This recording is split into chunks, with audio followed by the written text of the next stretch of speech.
حضرت علی کو بغل میں بٹھا کر کے فیصلہ کرتے. جو بھی عدالت میں فیصلہ آتا حضرت علی کے ہوتے ہوئے فیصلہ آتا. بہت سارے علمی اور آپ کے قضیے اتنے مشہور ہیں کہ آپ کی ایک پوری کتاب ہے قضیات، فیصلے جو آپ نے فرمائے. ایک حساب کتاب کیلکولیشن کا بھی مسئلہ ہے، اگر آپ کو سمجھ میں آ جائے میتھس پڑھنے والے سمجھ جائیں گے، اور باقی جس کو حساب کتاب سے شغف نہیں باؤنس جائے گا. سن لیں پھر بھی.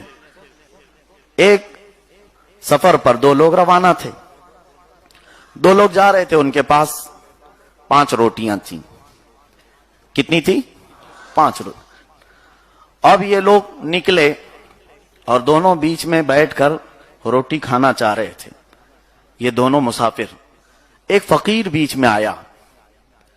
بیچ میں آ کر اس نے جو ہے ان کے ساتھ بیٹھ کر کھانے کو پسند کیا. اب ان تینوں لوگوں نے اس میں 3 حصے کی. ایک آدمی کی 5 روٹیاں تھی، نہیں یہ 8 روٹیوں کا حصہ ہے. 8 روٹیاں. بہرحال یہ دونوں جو مسافر راستے میں جا رہے تھے، ایک کے پاس 5 روٹی تھی، ایک کے پاس 3 روٹی تھی. کتنی تھی؟ 3 روٹی تھی. غور سے توجہ سے سنیں. ایک کے پاس 5 تھی، ایک کے پاس 3 تھی. دونوں بیٹھے کہ ایک فقیر بیچ میں آیا. اس نے کہا مجھے بھی شامل کر لو کھانے میں. شامل کر لیا. اب 3 حصوں میں ڈیوائیڈ کرنا ہے 8 روٹیوں کو، تو کیسے کریں گے؟ آپ حساب کر کے بتاؤ. ہو جائے گا آپ سے حساب؟ ہو جائے گا. 8 کو 3 میں کریں، ایک روٹی میں 3 ٹکڑے کرنے پڑیں گے. تو ٹوٹل ٹکڑے کتنے ہوئے؟ 24. 8 3 24 ٹکڑے ہو گئے. کس کے؟ 8 روٹیوں کے 24 ٹکڑے ہوئے. اور تینوں لوگوں نے کتنے کتنے ٹکڑے کھائے؟ 8 ٹکڑے کھائے. سمجھ میں آئی بات؟ توجہ. 8 ٹکڑے پورے تینوں لوگوں نے، ہر ایک کو 8 ٹکڑے ملے، کھا لیے. اور جانے کے وقت اس فقیر نے اپنی جیب سے 8 درہم نکالے اور ان دونوں کو دے دیا. لے لو، تم لوگوں نے مجھے 8 روٹیوں میں شامل کر لیا ہے، کھلایا ہے. 8 ٹکڑے میں بھی کھایا ہوں، 8 درہم تم دونوں بانٹ لو. ٹھیک.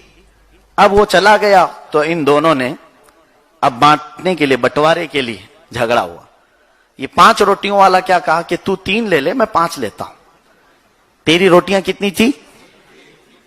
3 روٹیاں تھیں. اور میری روٹیاں کتنی ہیں؟ 5.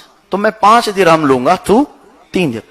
لیکن وہ 3 والا ماننے کو تیار نہیں کہ برابر برابر کرو، 4 لو، برابر برابر.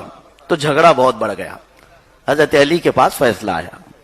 بتایا گیا کہ میرے پاس 5 روٹیاں تھیں اور اس کے پاس 3 روٹیاں تھیں، اور ہم نے ہر روٹی کے 3 ٹکڑے کیے.